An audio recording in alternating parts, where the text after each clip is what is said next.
You have a picture of yourself in your head. Not the one in the mirror, not the one in photos, something deeper. A version of you that lives somewhere behind your eyes. The one who has the right opinions, the right reasons, the right past.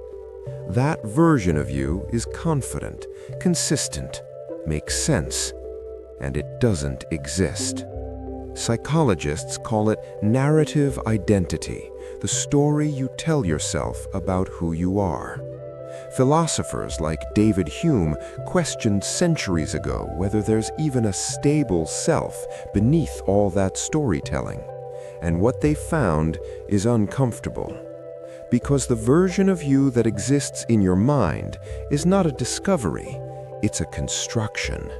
Built from distorted memories, filtered emotions, and a brain that is wired, deeply wired, to protect a fiction. So today, we're going to peel that back, layer by layer, and by the end of this, you're going to wonder who exactly has been living your life. Here's something most people never think about. You are not just a person, you are also a narrator. From the moment you could think in words, you started writing a story, one where you are the main character. And like any good story, it has a through line, a theme, a version of you that stays consistent across time. Psychologists call this narrative identity, the idea that our sense of self isn't something fixed inside us, it's something we actively construct through the stories we tell about our own lives. Think about how you introduce yourself. Think about how you explain your choices to others and to yourself. There's always a story, always a version of events that makes you coherent. But here's the problem. Every good narrator edits. Every storyteller cuts the parts that don't fit. And your brain? It's the most aggressive editor you've ever met. You think your memories are recordings. They're not. Every time you remember something, you are not playing back a file. You are reconstructing it, piece by piece. And each time you reconstruct it, it changes, slightly, subtly, to fit who you believe you are right now. This is called memory distortion, and it's not a flaw, it's a feature. Your brain prioritizes coherence over accuracy. It would rather give you a story that makes sense than a memory that's true. That embarrassing thing you did 5 years ago? You've reframed it, given it context, made yourself the misunderstood one, the one who didn't know better, the one who actually had good intentions. That argument where you said something cruel? By now you probably remember it differently. Maybe you've softened what you said. Maybe you've amplified what they said first. Maybe you've edited in a reason that wasn't there in the moment. You didn't lie. Your brain just protected you, protected the version of you it had already decided you were. And here's where it gets really strange. The you that exists in your mind was never based on reality. It was based on selected, edited, emotionally convenient snapshots of reality, curated, arranged, made to tell a story. So, if the version of you in your mind is partly fiction, why does it feel so real? Because the ego is not passive. It doesn't just sit there, it fights. Carl Jung wrote about the persona, the mask we construct for the world, the polished, acceptable, socially approved version of ourselves. But beneath the persona, Jung said, lies the shadow, everything we've denied, suppressed, refused to integrate. The ego's job is to keep the persona intact, and it will go to extraordinary lengths to do that. When someone criticizes you and you feel that sharp defensive heat in your chest, that's ego preservation, your brain detecting a threat to the narrative, to the story. It's not protecting you from danger, it's protecting a character you've spent years building.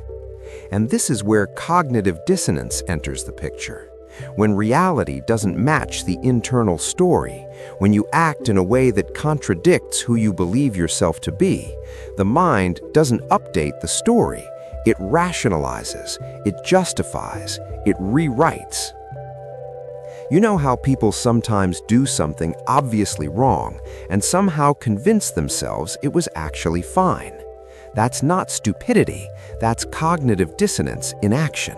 The mind protecting the self-image at the cost of truth. And then there's the social mirror. Sociologist Charles Cooley called it the looking glass self, the idea that we form our identity based on how we believe others see us. So the version of you in your mind isn't even fully yours. It's partly built from other people's gazes, their reactions, their expectations. You are a character, written by memory, shaped by ego, and reflected back through the eyes of others. Here's the question that keeps philosophers up at night. If the version of you in your mind is a construction, a narrative, an edited memory, an ego-defended character, then who is watching all of this happen? David Hume sat with this question in the 18th century. He turned his attention inward, searching for some solid, permanent self. And what did he find? Just thoughts, just feelings, just impressions, arising and passing away, but no self holding them together, no fixed observer, just experience flowing. And maybe that's not terrifying. Maybe that's actually freeing. Because if the self is not a fixed thing, if it's a process, a story still being written, then you're not trapped by who you've decided you are.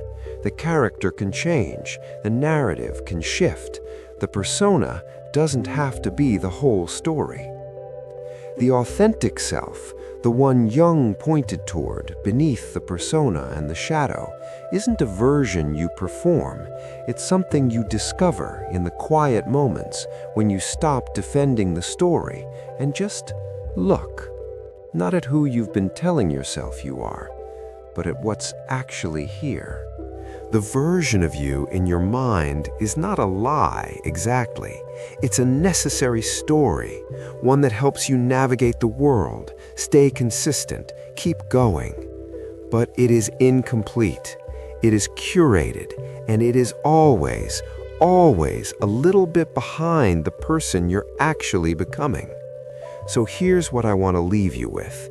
Not an answer, just a question, the kind you sit with. If you stripped away the story you've told about yourself, the reasons, the justifications, the carefully remembered past, what would actually be left? Think about that. If this made something shift in you, even slightly, then the next video in this playlist goes even deeper. We'll talk about what actually happens when the self starts to dissolve, not in crisis, but in clarity. Subscribe if you want to keep going, and if you know someone who's been wrestling with who they actually are, send this to them. Sometimes the right question finds you at the right time. See you in the next one.